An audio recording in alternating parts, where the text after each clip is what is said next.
Hey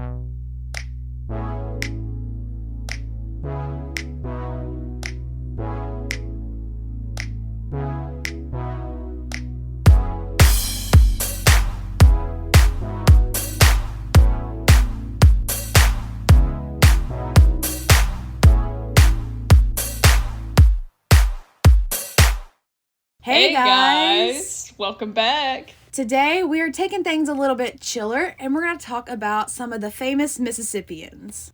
Yeah, we're being chill even though the weather's not. Today it is a little, but not for Christmas. It's cold outside. I don't know what you're talking about.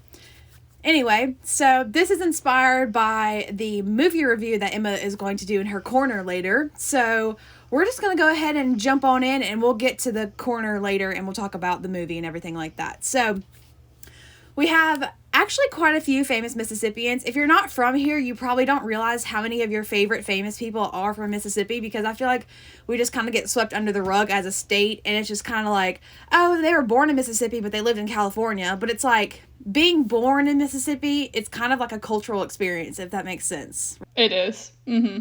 If you're born and raised here for a few years, you have this Mississippi personality. So anyway, first is James Earl Jones. He is the voice of Darth Vader. He was born in Arcaboutla, Mississippi, which is a little bit south of Memphis and Hernando, Mississippi. It's kind of in the western corner of the state near Arkansas. He was raised in Jackson, Michigan from the age of 5 by his maternal grandparents. Obviously, he went on to voice Darth Vader. Next up is Jim Henson. Hold on, I got something to say about him. Fun fact. Okay. So he's actually known mainly for his voice acting because of Darth Vader, but he actually had a speech impediment growing up that he overcame in order to get to that kind of stage. So I thought that was kind of interesting. Oh, that is, because he has one of the most famous voices now. Like, nobody will ever be able to forget that. Yeah, he's Mufasa from Lion King. He's Darth Vader. Oh, wow. So, yeah. It's pretty cool. The voice. Next up is Jim Henson, who is Muppet's Man, as Emma affectionately called him.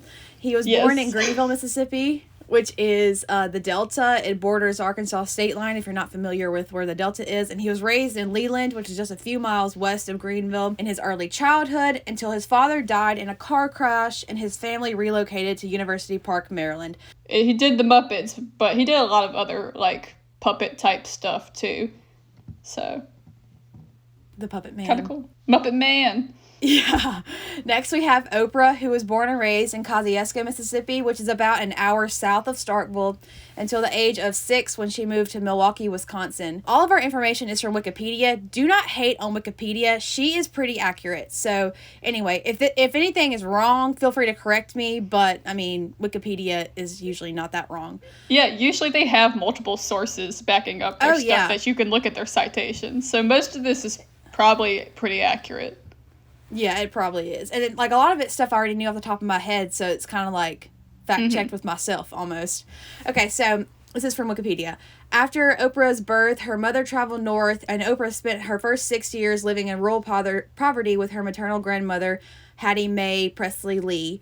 Her grandmother was so poor that Oprah often wore dresses made of potato sacks, and the other children made fun of her for that. That's so sad. But they also used to print potato sacks with like flower patterns back in the Great Depression because they had to reuse those. So it's so sad that she was made fun of because like that became a trend almost, or like a necessity for everyone to have to kind of do that unless you were super rich. Yeah. Her grandmother taught her to read before the age of 3, which is really impressive.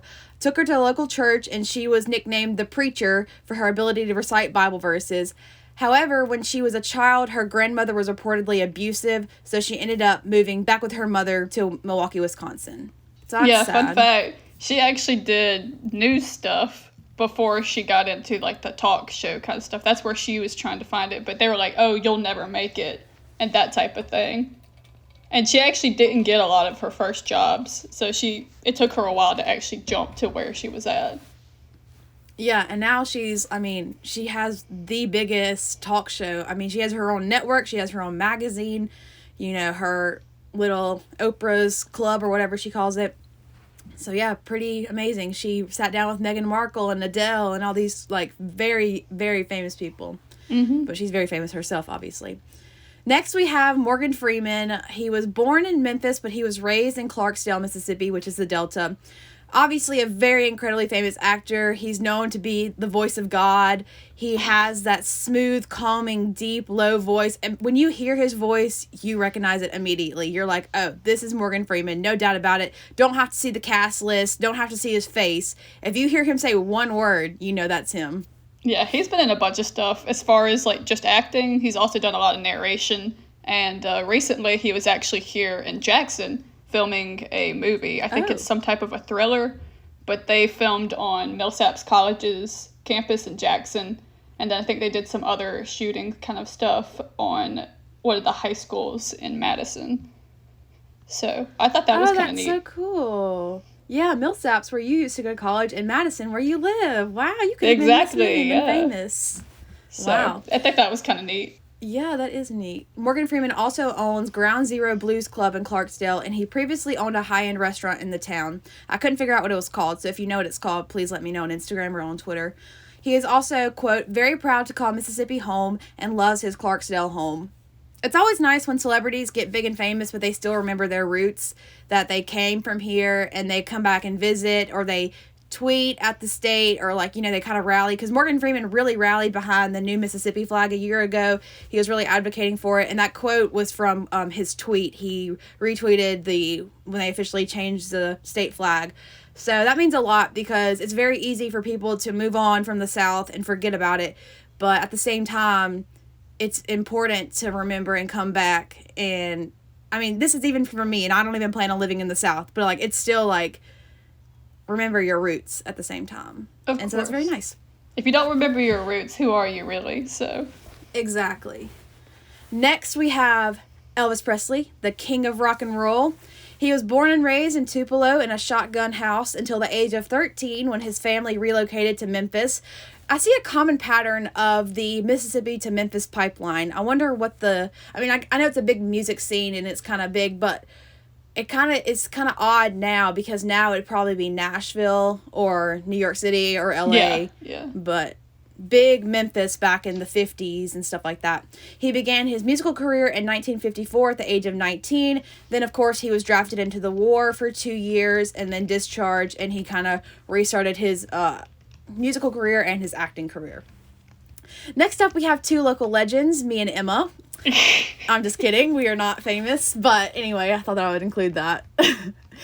Local celebrities. Oh, yeah. We're so famous. Oh, yeah. We really are. We have all of our fans.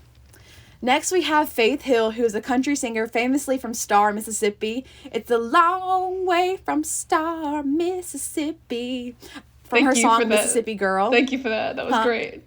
Yeah, you're welcome. You're welcome.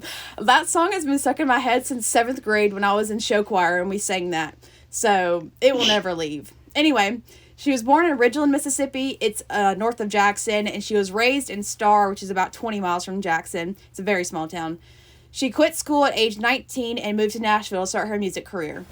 And then she didn't forget her roots, guys. She sang about being from Star in her song Mississippi Girl, as well as probably multiple other songs. Next, we have author Eudora Welty. I keep wanting to say next is the most famous one, but all these people are like very They're famous. all like pretty up there. I love Eudora Welty, though. She's great. She has a statue on Millsaps' campus, fun fact. It's kind of terrifying, though. I do love her, but they have like a spotlight that aims directly up at her, and when you're walking across campus at night and you saw that, you're like, oh God.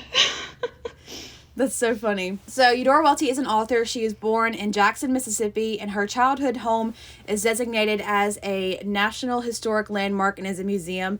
It's at 1119 Pinehurst Street, and she studied at Mississippi State College for Women, which is now called the Mississippi University for Women, which is in Columbus, Mississippi, about 25 miles north of Starkville. She studied there for 2 years before she transferred to the University of Wisconsin, and she finished her studies in English literature.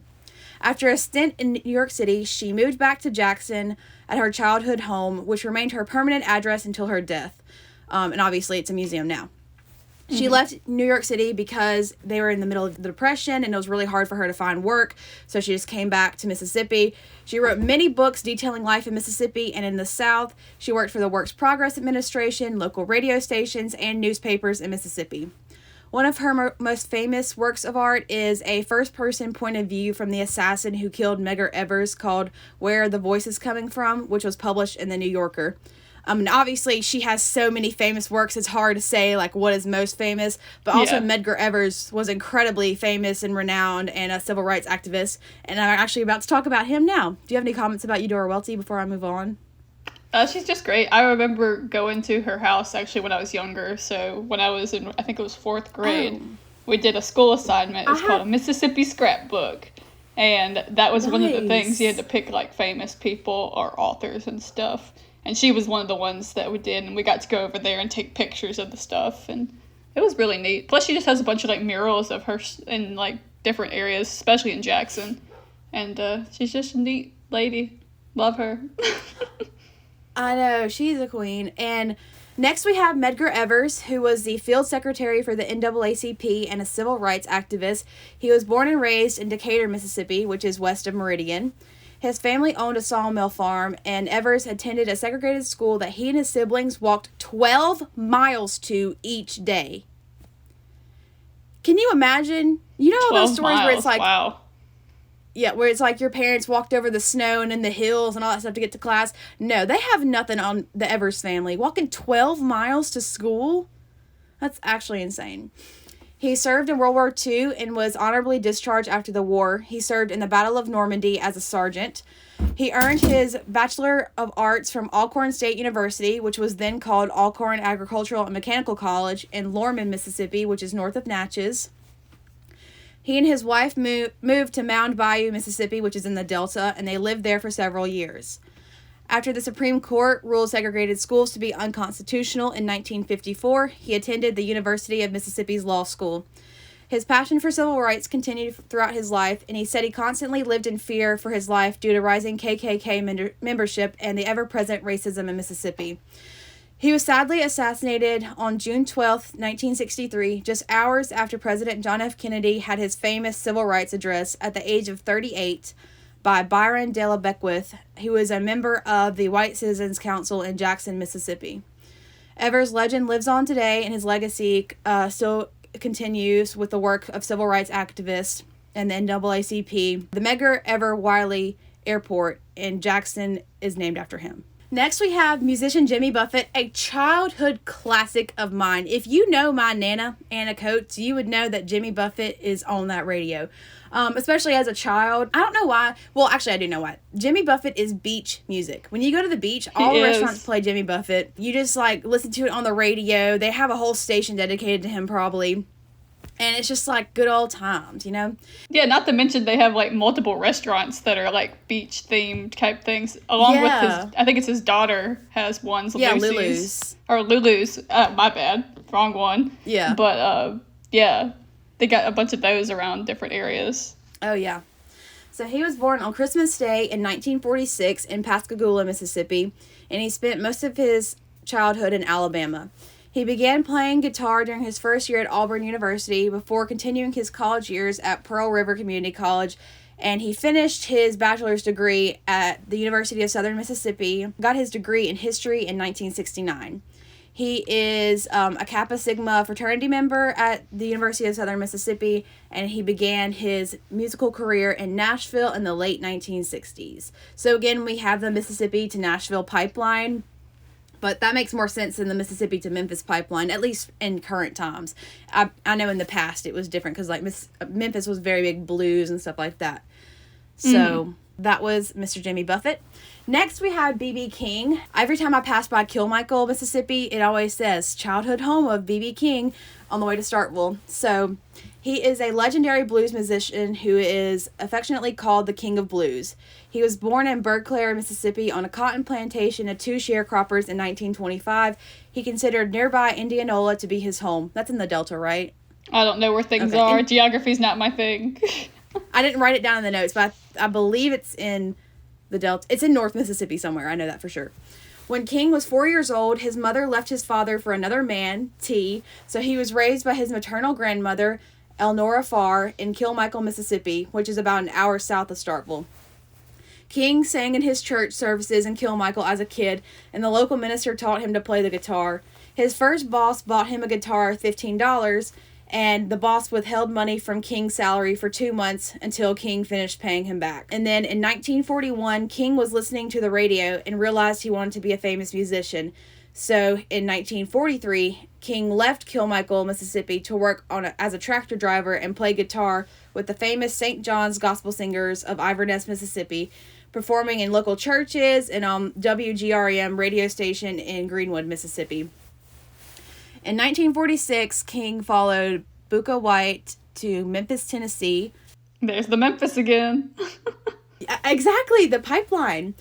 White took him in for the next 10 months. However, King returned to Mississippi shortly after, where he decided to prepare himself better for his next visit, and he returned to West Memphis, Arkansas 2 years later in 1948.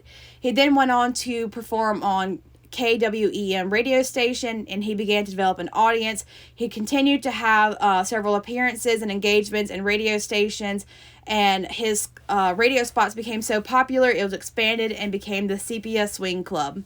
He worked at WDIA as a singer and a DJ, where he was given the nickname Beale Street Blues Boy, later shortened to Blues Boy, and finally to BB. It was there that he first met T-Bone Walker. King said, "Once I'd heard him for the first time, I knew I had to have electric guitar for myself. Had to have one, short of stealing." So, that's cool. Also, the pipeline of working in the news business to being famous. Because radio's technically news, or, that type of thing. And also, like, Oprah did the news thing, and, like, that's so crazy, because, like, we're doing the news thing. What if we're famous one day? I was going to say, are we next? I don't know about that, but... Yeah, we don't need to get so cocky. We're literally on, like, the 7th week of this.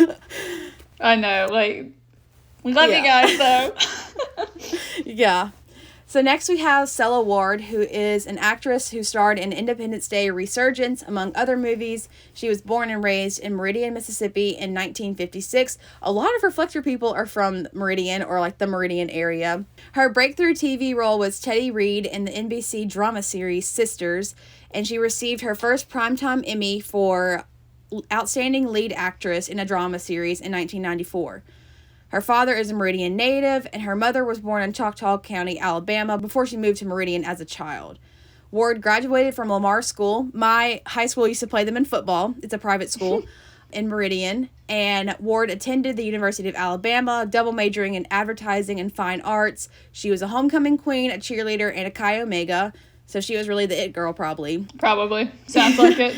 She worked in New York City and started modeling, and then moved to California to pursue acting. Also, the Mississippi to New York City pipeline. Hello. Of course. She moved to California. And then after meeting 2 foster children on a holiday trip home in Mississippi in 1997, she decided to meet a broader need for abused and neglected children by initiating and partially funding the creation of a permanent group home and emergency shelter, as well as transition houses. So she opened up the Hope Village for Children in Meridian, Mississippi in 2002 on a 30-acre property, and it currently has a capacity of 44 residents and serves an average of 300 children per year. So we love that, giving back to her hometown.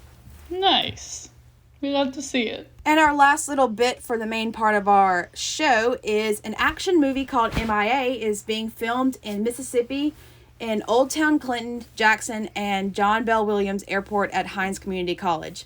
MIA is starring Wesley Snipes and Frank Grillo, who are 2 Marvel stars. Filming is set to start in January 2022 and last 2 weeks. That seems very quick. They're actually looking for extras for that. So if you want to jumpstart your movie career, check out the WAPT article that we linked below. They had some information kind of about that. Emma, is this our big breakthrough? Is this our break? Are we going to go be an extra in an action movie? I mean, we could. Oh my gosh. Why am I considering this? It's pretty cool. I love when the film industry comes here. It's great. I know. I feel like it gets overlooked because, like, I feel like a lot of movies are set in Mississippi, but they're not actually. But they never film here. I hate that. I'm like, how is it authentic Mississippian if you don't? Because also when they try and say they're from Mississippi and then they don't cast people from Mississippi or the South at all, and then they try to fake their Southern accent, and it's so bad. It's so bad. Nobody, like, you literally cannot fake a Southern accent. I don't care what anybody says. It always sounds fake. You can go to your dialect coach all you want. It's not it. It's just not authentic. You literally have to be born and raised here to have it. And, Yes. I mean, everybody has a different accent anyway, different Southern accent. Like, Emma and I probably don't sound as Southern as some other people that you've probably heard. But we're also probably more Southern than somebody who just moved here when they were 15 and they're only 20 years old, you know? So, anyway, come film movies in Mississippi. We'll be your extras. We'll give you hype. Yeah, exactly. Also, like, if you have to film here, because I feel like no other state looks like our state, if that makes sense. Yeah, I mean, like, I feel like Alabama is probably the closest, but even then, it's not the same. And there's a lot of beauty in Mississippi that goes unlooked just because people don't want to come here to scope it out. So, Exactly. I'm We've telling got some you, beauties. bring it here. We're all for it. Yes, yes. Next, we have The Ones That Got Away, aka what didn't make the paper this week. When will I stop saying aka? I don't know. Anyway, so this idea I actually had a couple nights ago, so it was obviously too late to get in the paper and too late in the holiday season. So, my idea. What do people who celebrate Hanukkah or other holidays think about the dates for Christmas break each year? It seems like Jewish people never get Hanukkah off, even though it's a major religion. Also, Muslim people probably don't get Eid off for work or school in May and June, or for their Hira, which is, I hope I pronounced that right, which is their Islamic New Year in August. So I'm like, you know, because I've always thought about this, probably since I was in, like, 5th grade. I was really obsessed with, like, Jewish people for some reason in, like, 5th grade. And Okay. I really wanted to be Jewish. I don't know why. I think it was because of, like, their holidays. It seemed, like, way more fun than, like, the Christian holidays. Because they had, like, the latkes and all that, like, certain type of food. They had the menorah. They had, like, the 8 days of Hanukkah. Thought it was really, really cool. Anyway, so I always was like, man, these people are getting gypped. Because I would always look at the dates for Hanukkah. Because it's on my, you know, phone calendar. It would be on the calendar on the fridge or whatever. And I'd be like, Hanukkah is really on, like, December 8th a lot of the times. Or, like, around those days, like, early December. Not every year, of course. But I'm like, they never get winter break off for their holiday. No. It's because, you know, America's a very, I would say, just normal Christian type. Because, you know, one nation under God, all that kind of stuff. They're very much but Muslim people and Jewish people all serve the same God as Christians. I know, So it's but they very don't funny. believe in that for some reason. It's only the normal Christianity, normal, quote, quote, Christianity religion. So, don't get it, but I don't see it changing anytime soon. So, most politicians still swearing on a Bible, so... Yeah, I just never understood why other religions weren't given off time. I know in some circumstances they are, and some employers or some schools do give them that time off for certain people. But, I don't know, it's just always seemed very exclusive, not inclusive, of us to just kind of center our whole world around Christianity when other people have other religions. And America is the land of the free. Like, we are literally built because we wanted freedom of religion. So, I just think we should, like, maybe take some steps to reconsider, or maybe, I don't know, give those people the time off for their holiday or whatever. I know it may seem like a lot, but at the same time, you get Christmas Day off every single year probably, unless you, of course, have to work on those days. But most people do get the privilege of having Christmas Day or Christmas Eve off or something like that. And, I don't know, I just don't think it's very fair. I don't either. Hopefully it changes. I know, I hope so too. Next, we have story updates. We have some heavy story updates today. So, the body of Felicia Cox, who was murdered by David Cox. David Cox was lethally injected and killed November 17th. So, Felicia Cox is David Cox's sister-in-law. Her body has presumably been found after David Cox gave authorities a hand-drawn map prior to his execution to locate the body. The body hasn't been identified yet, but authorities say they are positive it's Felicia's body. This is by Stephen Pimpo for WCBI. So, Felicia was last seen on July 2nd, 2007 in Pontotoc County. Her 1999 Chevrolet Blazer was later found abandoned on Waldo Road. So, before Cox was executed, like I said, the reason why he was executed was for killing his wife, Kim Cox, who is Felicia's sister, and he was sexually assaulting his stepdaughters. But before he was executed, David confessed to killing Felicia as well. The detective on the case said that investigators used old satellite imagery to pinpoint the location on Cane Creek Road, and they found Felicia's body. Now, they haven't, like, for sure confirmed that it's her, but they are doing tests, but they are pretty sure it's her. The map that he gave them wasn't super accurate because the stuff had changed so much in the last, like, decade and a half, but it was accurate enough that they could find the location.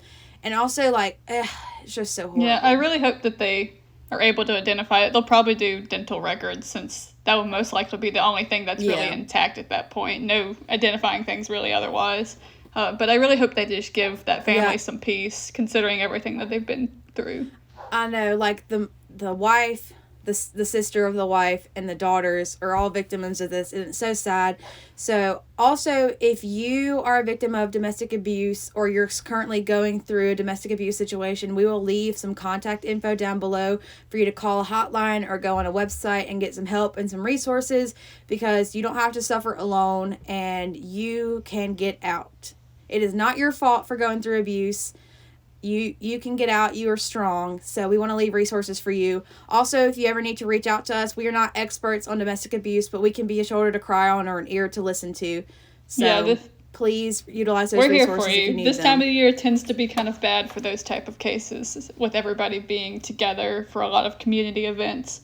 So just we'll try and leave those resources if you do need them. Hopefully you don't, but we'll have them for you.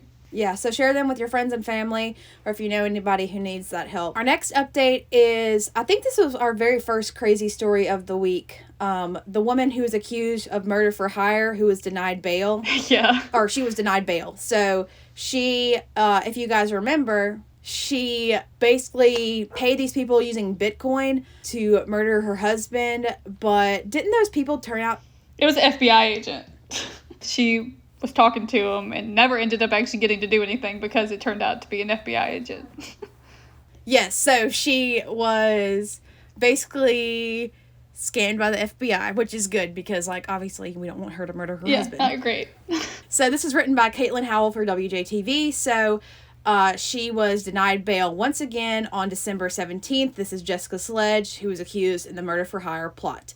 This literally sounds like out of a movie, like murder for hire. I literally can't get over it. Ever since the first episode, I just, like, keep thinking about it. So the judge, Keith Ball, considered the motion to reconsider bond for her. However, he denied the motion. The judge ordered Sledge to be detained until her trial. If she's convicted, she could face up to 10 years in federal prison. Yeah, I mean, when you try and hire someone to kill your husband, there's going to be some repercussion there. Exactly. Exactly. So that was all for story updates. Next up, we have Emma's Opinion Corner. Woo! Last one of the year. Yes. So, guys, disclaimer, this is our last episode for 2021. We will be taking a brief break in order to give us some time with our family and stuff. And then we'll come back to you fresh and rejuvenated for 2022. Yes, so thanks guys for listening to us so far this year. We have really enjoyed the podcast. We're just going to be taking a little break and family time and chill out. Yeah, also guys, this podcast will actually get to continue because I will not be working yet. I got my MBA acceptance thing. Yay! For the next year after I graduate, so that's exciting. So we'll be at... On the Scene will continue. Yes, we will. We'll be at State for the same amount of time. We'll both graduate in 2023 with our respective degrees. Yes. So that's very exciting. Congrats. So anyway, Emma's Opinion Corner. Enough about me. Back to Here's your my opinion, though.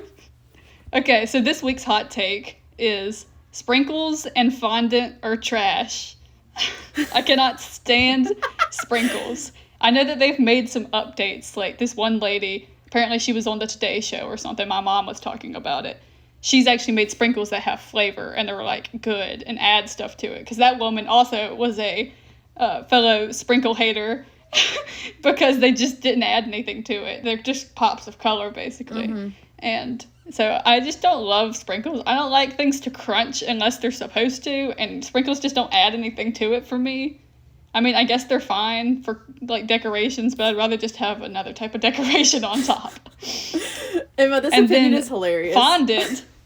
Fondant sucks because it has no flavor. It is trash. It makes everything dry. No, it looks pretty. It's too sweet. It is disgusting. Yeah, it looks fine, I guess, but it reminds me of Play-Doh. To be fair, so I'd rather you just ice the cake. I know that's easier said than done to make it look nice, but icing tastes so much better, and it really just adds more to your whatever you're making. So don't use fondant. It's good just to use icing. Oh my gosh, I just remembered a memory from my childhood. This is a very chatty episode, but so I think my sister was probably turning 10, and I think I was 12 or 11.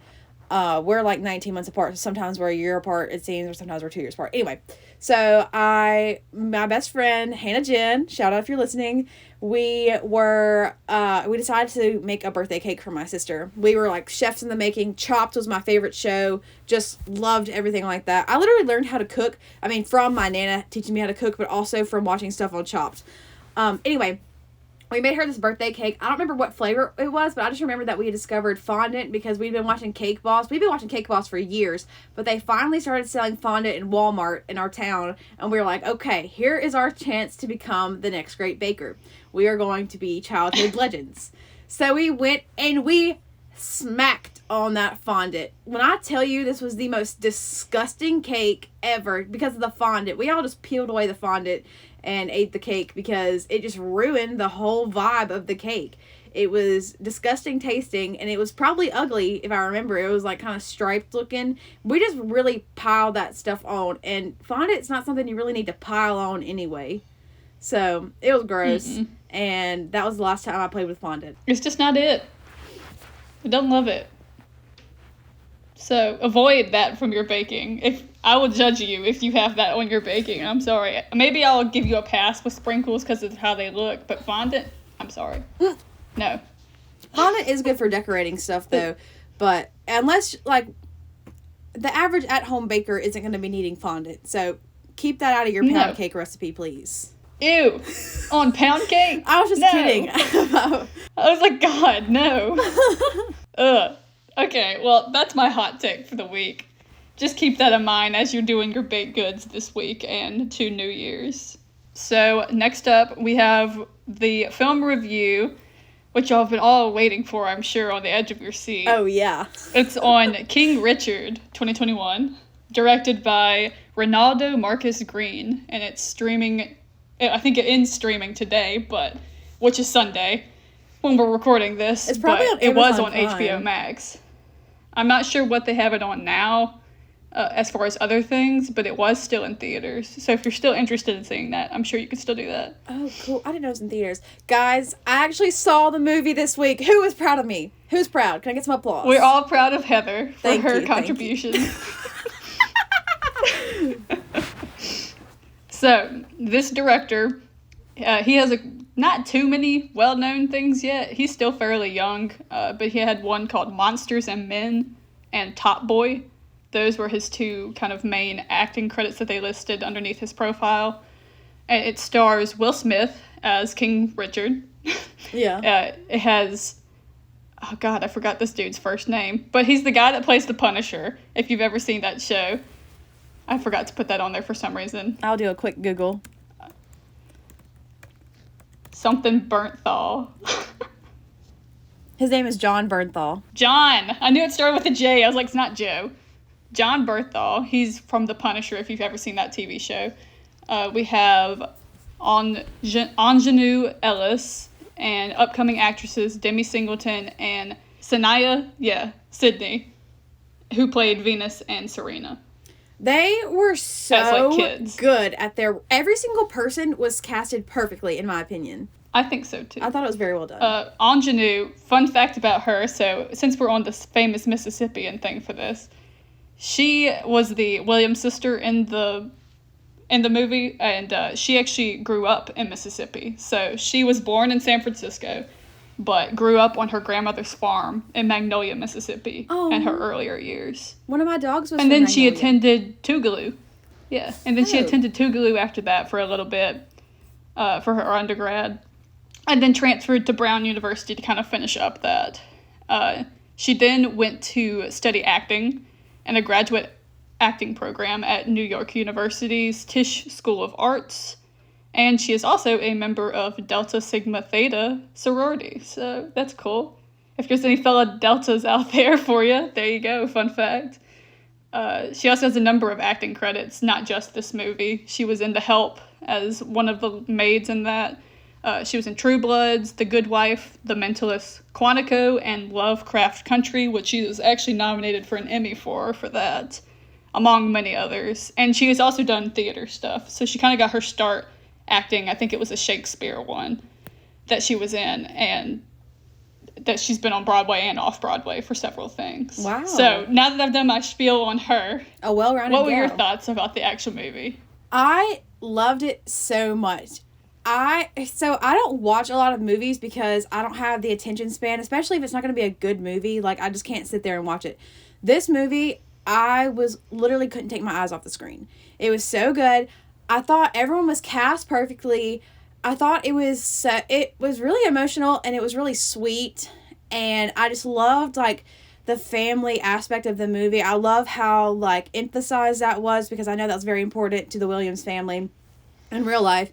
And I love, like, the things it touched on, like, the racism.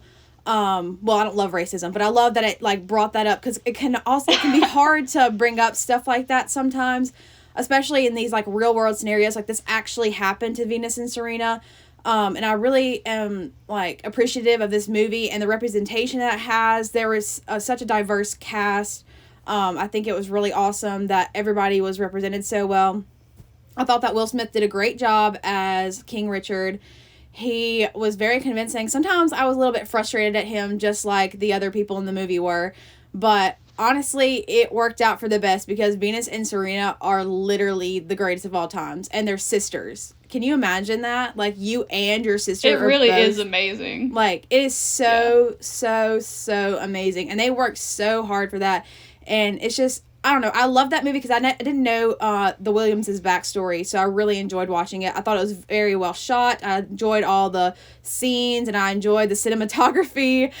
There's some I was like, ooh, and like, just, it was all shot on pretty sunny days, and like the tennis courts always look so good, and it was just so emotional. I was mad at what's her name at the end of the movie, Jennifer, the girl she was playing the girl Venus was playing tennis against. Oh, the one that was Jennifer Caprioti. We're not gonna spoil that for you, but she was playing dirty. Yeah, I was so mad at her, especially because Venus had lost a match a few years before, and she handled it with such grace. Like, she just pulled herself together and composed herself. But then seeing this, like, whiny white girl just, like, pout about it, I was just like, girl, get a room. Like, literally, I don't know. I just really thought that you could see the emotion in the girls who played Venus and Serena. I don't know. Like, they were just very compelling actresses. So, I really enjoyed the movie. One of the best. Please watch it. If you're one of my friends, you'd probably enjoy the movie. Just knowing if we have similar taste. Okay, your turn. I'm not ready. Okay, I'm not going to tear it apart, I promise. Okay. I did enjoy this film. I'll say that to start. I did enjoy this film. I thought it was very entertaining. Emma was acting like she hated it yesterday when we were texting. I just wanted to, like, knock Heather off her game, you know? But I did enjoy the film. I do have a few critiques as somebody that's watched a lot of films and has taken a couple of, like, film kind of media type and analysis type classes. As far as acting, I would say this is probably not Will Smith's finest performance. I heard a lot of hype about him and people talking about it. And, like, he was good at times, but there was times that sometimes when you're watching a film, you get lost and you forget that the actor's playing a character. You just see the person that they're playing. Mm-hmm. So I saw that whenever Kristen Stewart played Spencer. We talked about that kind of before. But for this, I kept seeing Will Smith in a lot of things. Really? And yes, it is him acting, but I kept seeing how he does, like how he was acting in other roles and stuff. Oh. And while human nature is kind of similar in some things, I could see the areas where he kind of lost that. So... Okay, that's interesting because I haven't watched I've seen my fair share of movies, but I don't watch a movie every single week like Emma does. I haven't taken film critique classes. So I thought his performance was very compelling. So, like, for an average person who doesn't know any better, I thought it was very good. Also, like, I mean, I haven't seen a ton of Will Smith movies, I guess. I mean, I've seen a few. I mean, I don't remember every single movie I've seen in my whole life, but... I don't know if you've ever seen The Pursuit of Happiness. Mm-mm. That's another very emotional type film that deals with kind of struggles and stuff in that same kind of vein of things. And I thought he was really great in that. And I think he probably got nominated for something for that. But it was phenomenal for that one. But for this one, I was just like, I saw some things and I was like, okay, I guess. But, I mean, the character that he played, the guy... Richard Williams, he was a very kind of out there guy. Yeah. So it's kind of hard to grasp all that. No matter how great of an actor you are, you can't really always capture the essence of somebody. I know, but I loved that they made him wear those short shorts and like it cracked me up. I know, especially there's this one scene where he and who is the guy with the mustache's name? I forgot.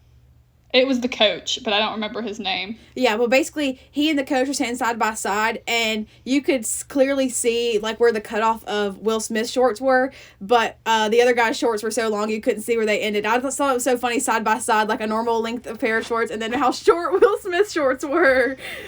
Oh, my gosh. But I really... Shout out to Dan for short shorts. Yeah, literally, Dan Dye for those short shorts. But yes, as far as him, I thought he did fine. It was good. But I thought that Anjanou Ellis, who played the mother, did a lot better, in my opinion. Uh-huh. No, her scene... I thought I was just, like, captivated by her. I thought she felt more authentic overall. No, same. Her body language was everything in this movie. It was so realistic. And that scene in the kitchen, I won't spoil it, but literally my eyes were just tearing up. Exactly. Like, I was under that, you know, whenever you try to consume media, you try to do the suspension of disbelief. But whenever she was in that, I didn't even have to try. I just believed that she was her. Oh, yeah. Well, this movie, like, immediately hooked me in. It, like, the first minute, I was like, oh, because I didn't realize what King Richard was about because I didn't read the description. Emma just told me this is what I'm watching. And I was like, okay, I'm just going to watch it without, like, just going cold. So I thought it would be about some kings and the castles. And then come to find out it's about Venus and Serena Williams and their dad. Okay, absolutely. Yeah, look, I have more about that. Okay, so let me talk about the plot. Yeah, I talked ahead. about the actors. The plot. So the plot-wise, you would think that the film centers around more of Richard's life. And it hints at some areas, but really this movie is about Venus. Mm-hmm. It talks about Serena occasionally in passing, but she's a lot more of a passive character in this. Yeah. So honestly, it should have been called Princess Venus rather than King Richard. No, I thought that was weird too, because I was like, when is Serena getting her mark? And also, like, it didn't really show a lot of, like, what specifically Richard was thinking, you know what I mean? Yeah, I felt like we never kind of knew why he was kind of as important. If anything, I thought he was holding them back a lot of the time. Yeah, so. Same. But I don't know. I did too. But some of the scenes really had me convinced, like, okay, he was doing what's best, even though it was very controversial. And his daughters are just so talented. Like, I know. Oh, my God. Yeah, that's why it made me mad when they put Serena, like, honestly, Serena's a better tennis player than Venus. Oh, she is. So whenever they started not talking about her, I know that they were hinting that they were putting, like he said even, I put you in Venus's shadow to make you the greatest there ever was. But it's kind of frustrating to not see her as being as strong-willed and dynamic as she is. You see hints of that, but you don't really get to see her. I know. I thought the same thing. So I almost hope they're going to make one about Serena, call it Queen Serena or something. I don't know. I really... I don't think they will. Really? Man, I really like that movie. I would love one just like that, but more about Serena than Venus, because I really enjoyed seeing Venus. I don't think they will. They might do a documentary of her, but I don't think that they're going to do another film about their youth, really. Also, you talked about the cinematography. I loved the coloring for the film. Everything is very bright. In tennis, there's a lot of white, usually, that they wear, and you saw that in contrast with, like, the green or blue courts. And the bokeh in the background. It was just very aesthetic. Yes, it was. Yeah. There's some drone shots where they kind of like spinned it ever so slowly, and it was just so cool. I was like, wow, am I a nerd? Yeah, also, I just thought the lighting was great, too. Yes, I know a lot of it was technically sunlight, but it looked great on the actors and their skin. Yes, it did. I thought it was beautiful. It was great. I wanted to be there in Florida with them. I was like, this looks awesome. Yeah, so I thought it was a pretty good film. Not the best thing ever I've seen in the world, but it's still a very good one. And if you're, like, bored and want to watch something, you might as well. It's going to be up for multiple awards. It already's been nominated for a lot of things, so just see what the hype's about. Don't believe everything that we've said. Go look for yourself. No, I think it was awesome. Like, you should definitely check it out. I'm just going to be telling this to everybody I know, so I'm glad I watched it this week. All right, guys. Well, we're going to wrap up that and head to... We're not doing a crazy story of the week this week. We're going to do a wholesome story to leave you off on a good note for the next year. Yes. The headline is, Starkville woman teams up with family members in Mayfield, Kentucky to raise money for tornado victims. This is written by Stephen Pimpo for WCBI. Oh, this is the second article he's written for us this week. Thank you, sir, for your service. Shout out, Stephen. Yes, we appreciate it. So, Robin O'Nan was born and raised in Henderson, Kentucky before she moved to the Golden Triangle, and she spent several months living with her husband there in Mayfield, which is one of the cities that the tornado hit the hardest. She really felt connected to the tornadoes and the victims, obviously, since she is from the area. She knew her family was safe, and even though she's more than 250 miles away, she reached out to her nephew and asked about the best way to help the town that has no power, no running water, or no natural gas. And President Joe Biden had been in touch with him, the nephew actually, through Zoom, which is crazy. It is kind of crazy. So the nephew is a postmaster in the town, and they're trying to set up a post office in Mayfield so they can get their mail there. Oh, I guess they didn't have a post office in Mayfield.